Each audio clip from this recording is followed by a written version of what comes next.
A mother is speaking out this evening about an alleged beating her son got from a member of staff at Bellevue Hospital in Kingston. The mother says she's concerned for his safety and is demanding justice.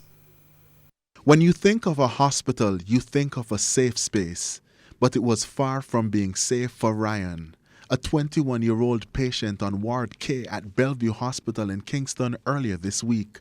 According to his mother, Unique Jackson, he was a victim of attack by a member of staff. My son been admitted here for a week and a half now.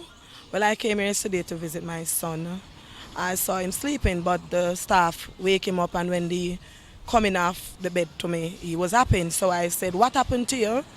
And him said, the night staff beat him up, lick him in his head with something box him in his face, step up in his face and his chest, and change him shoes when him done kick him up in his chest, put on a iron shoes, kick him in his belly, right through till him start spit blood. The cause of the attack, a worker said his phone had gone missing and Ryan was blamed. Him find the phone in the bathroom with a shorts that belongs to my son. But that shorts that belong to my son, when I bring the things them here for my son, those things they stolen, and $2,000 been stolen from my son, and my son tell me, and I said let it go because it's a hospital.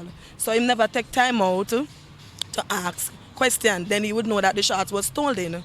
But because him find the shorts and he did right, they register it for my son. Him just take full control and beat my son. But the onslaught went much further. Him threatened him early before I come here and said him here say mother come yesterday, and I chat her for her mouth, and him want to know if me a pole with the phone that's stolen, which the phone where him find back, and him a go break him on and him up.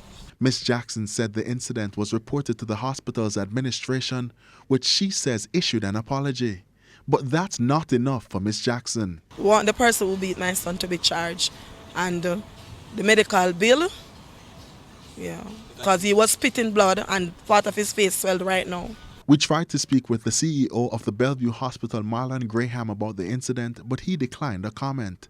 As for Miss Jackson, I want to get him into a private institute, so I'm going to try and seek out how best I can go about it to move him, because I think it would be safer for him based on the man that threatened him this morning. You don't know what other steps. She later informed our news center that the hospital has promised to move him to another ward before the end of the day.